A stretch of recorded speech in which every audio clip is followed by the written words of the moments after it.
You know that first of all, we're already in federal court as of January 15th.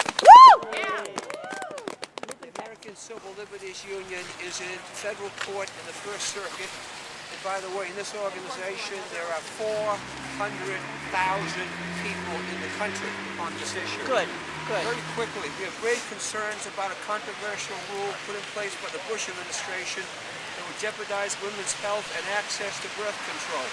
Despite public objections, the final rule expands the ability of healthcare providers to refuse to provide services and fails to include patient protections.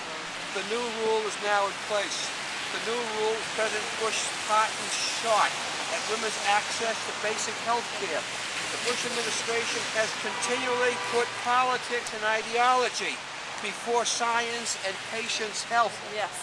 After issuing the proposed rule change in August, the administration received more than 200,000 responses, most of them negative to this idea, opposing the regulation, including, as Joe O'Brien has already said, the ACLU, its state affiliates, medical associations, women's health organizations, members of Congress, state governors, attorney generals, religious advocates, and the general public. We believe that federal law already requires employers to attempt to accommodate employees' religious and moral objections to the provision of any health care services.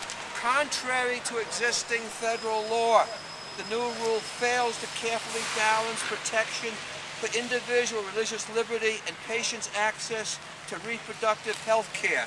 We are hopeful that the new Congress and the Obama administration will restore the long-standing balance between protecting patients' access to reproductive health and individuals' religious liberty. At a time when more and more Americans are either uninsured or struggling with soaring costs of health care, the federal government should be expanding, not hampering access to important health services. Yes. As I said, on January 15th, 2009, we filed a lawsuit in federal court. This rule threatens access to contraception and leaves patients with few protections, especially low-income and uninsured women who rely on federally funded health centers for care. Absolutely. According to legal papers, the rule significantly undermines the ability of millions of women in many United States to access essential family planning, reproductive and other health care services and information. It expressly permits a broad range of health care workers and facilities to refuse to provide services, information, and counseling, potentially even in emergency situations. It